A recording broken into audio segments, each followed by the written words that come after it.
Sarah and Brian had been married for 13 years and lived with their two children, 8-year-old Ava and 6-year-old Logan. On the outside, everything appeared fine. They lived in a neat 2-story home just outside Philadelphia, Pennsylvania. Their lives followed a comfortable routine. Sarah handled the morning school drop-offs before heading to her job at an insurance company. Brian, a freelance graphic designer, worked from home and took care of the after-school pickups. Life was busy but steady. One evening, Sarah entered the living room, her cheeks glowing with excitement. "Brian, you have to come," she insisted. "After we put the kids to bed, they're throwing a party for me. Well, for my whole team, actually. It's mainly to celebrate my promotion. I want you there." Brian lowered the TV volume. "A corporate party? You know that's not really my thing," he replied. He was more of a homebody, but he knew how much her promotion to senior account manager meant to her. Over the last few months, he'd watched her come home late, tired but fulfilled, and slide next to him on the couch. "Please, it's a big night. I want everyone to meet my husband. They always ask about you," Sarah pleaded. He exhaled slowly. "Fine, I'll go. But promise me it won't just be all business talk and endless small talk about spreadsheets." She laughed, relieved. "I promise. We'll have a great time." A week later, on a crisp Friday evening in December, they arrived at the Meridian, a fancy downtown venue rented for the celebration. Outside, the temperature was about 14 degrees Fahrenheit, and a sharp wind nipped at their coats. Twinkling lights decorated the grand entrance, leading them toward the warmth inside. "Wow! They really went all out," Brian commented, glancing at a flashy banner overhead. Sarah smiled nervously and squeezed his hand. "We've been hitting record numbers. Management is thrilled." Inside, a hostess offered champagne flutes, which Sarah accepted, handing one to Brian. Her colleagues were scattered throughout the room, chatting in groups or posing for photos near a large company logo. Sarah was quickly swept into a circle of co-workers offering hugs and congratulations. Sarah Lawson, the newest senior account manager in the building. "Nicely done," one said, grinning. Blushing with pride, Sarah replied, "Thanks, Dawn." Couldn't have done it without the team. Brian stayed beside her, exchanging polite nods as Sarah introduced him to her colleagues. He couldn't help but feel proud of her achievements, though his discomfort in the lively crowd grew. Holding his drink, he made small talk while scanning the room for an escape.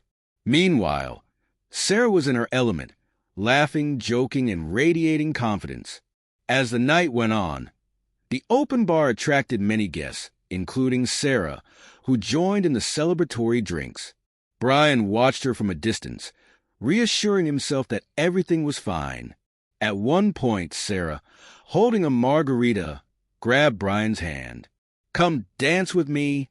"Dancing isn't really my thing," he replied, smiling awkwardly.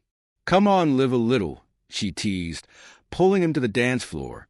For a few minutes, they swayed and laughed, and Brian began to relax. Then, a co-worker interrupted, tapping Sarah on the shoulder.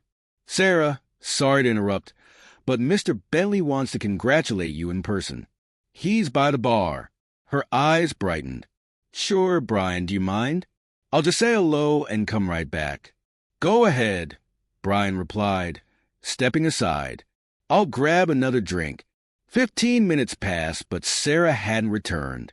Confused, Brian started looking for her. He checked near the bar, the buffet table, and the dance floor, but there was no sign of her. Approaching a pair of employees he recognized, he asked, "Sorry to bother you, but have you seen Sarah Lawson around?" One of them replied, "Not for a while. Maybe she stepped outside for some air." Brian made his way to the lobby, but it was empty. Just then, a woman named Heidi noticed him looking around and smirked. "Looking for your wife?" "Yes." "Do you know where she went?" he asked, raising an eyebrow. Heidi replied, "I think she's with someone in one of the private rooms. Third door down that hallway." Her tone carried an unsettling edge. Brian's stomach churned. He asked for more details, but Heidi merely shrugged and walked away. His heart raced as he walked down the hallway. Outside the third door, he paused, hearing muffled voices.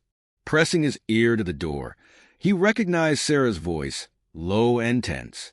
"Are you insane? My husband is here." "This is so risky," she said. A man's voice laughed. "As if that's ever stopped us before."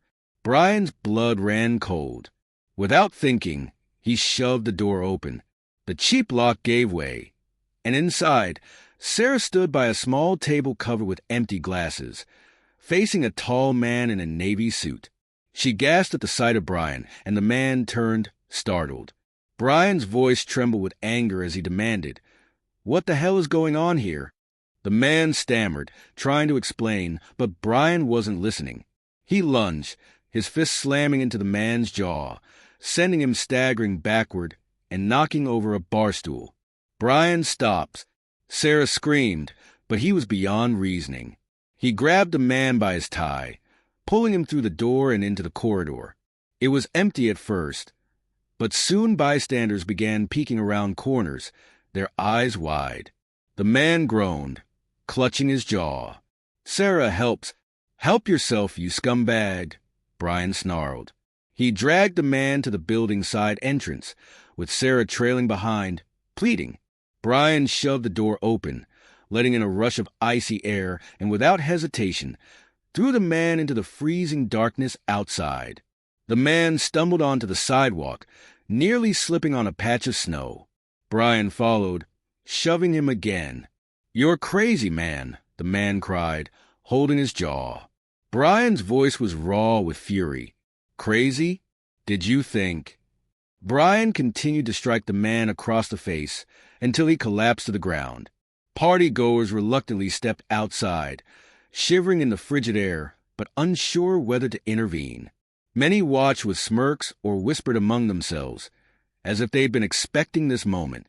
Sarah rushed outside, clutching her coat around her, and cried. "Brian, stop. You're hurting him." She knelt beside the man, torn between worry and panic. Brian's voice, thick with betrayal, responded, "You should have thought about that before sneaking around with him in front of everyone. You're embarrassing me." He turned to face the crowd, some of whom were snickering, while others casually sipped their drinks with mild interest. Heidi, the co-worker who had tipped him off earlier, leaned against a railing, her arms crossed, a smug smile on her face. "Well, I guess you found them," Heidi remarked dryly. The realization hit Brian like a punch to the gut. The expressions on their faces showed no surprise, just amusement. An uncomfortable silence filled the parking lot until, eventually, a manager or security guard intervened, pulling Brian away from the dazed man on the ground. Sarah begged him to calm down. The man said nothing, holding his bleeding lip with one hand. Furious and humiliated, Brian spat onto the pavement. "I'm done with this place, Sarah. We're leaving. Now." She hesitated, torn. The onlookers parted as Brian stormed inside to grab his coat. Sarah followed closely behind, tears streaming down her face. The entire party had witnessed or heard about the altercation. On the ride home, the silence was heavy, filled with the weight of anger, heartbreak, and humiliation.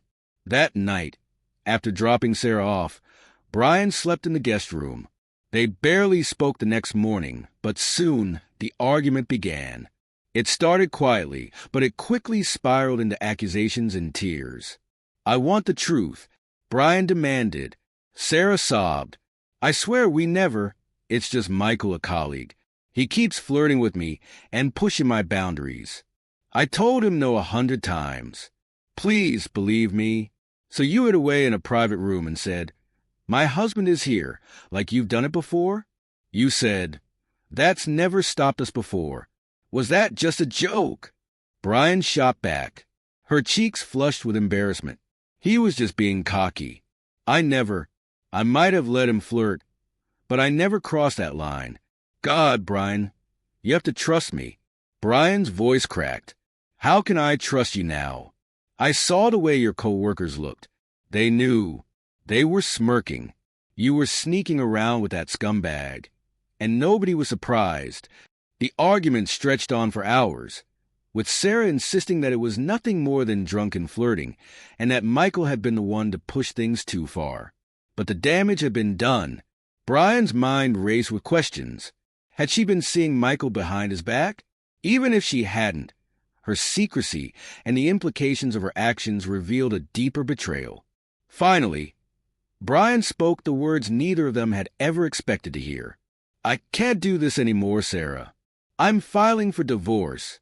Her eyes filled with tears, but he remained steadfast. That moment would be etched in his memory forever.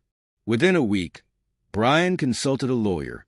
Though no charges were filed for the altercation at the party, the lawyer advised him to stay composed. Sarah tried everything: apologies, tearful confessions, even promising to quit her job. But Brian was resolute. "You humiliated me in front of everyone. I can't unsee it," he told her. Rumors spread throughout her workplace. Michael was scrutinized, though the company largely ignored it. Some co-workers continued to gossip about the infamous night in the freezing cold. At home, their children, Ava and Logan, sensed the tension but didn't fully understand. "Are you mad at Mommy?" Ava asked one afternoon. "It's complicated," Brian replied, forcing a smile. The divorce proceeded swiftly. Sarah maintained that she hadn't physically cheated, but for Brian, the emotional betrayal was enough. They agreed on joint custody. Brian moved into a new apartment, while Sarah remained in the family home, at least for the time being. The heartbreak was overwhelming, but the sense of betrayal weighed heavier. By the time the final divorce papers were signed months later, both of them were drained. In the lawyer's office, Sarah quietly whispered, "I'm sorry." Brian couldn't respond. He simply walked away, the legal papers tucked under his arm. That night, in his new apartment, he thought about his children, how the holidays would be split, and how fleeting happiness had been. The memory of Sarah's laughter and the sting of betrayal intertwined in his mind. The silence in the apartment felt deafening. Brian felt relief that the toxic confusion was over, but it was tempered with deep sadness for the family they had once been. He stared out the window at the snow-covered streets, letting the finality of it all sink in.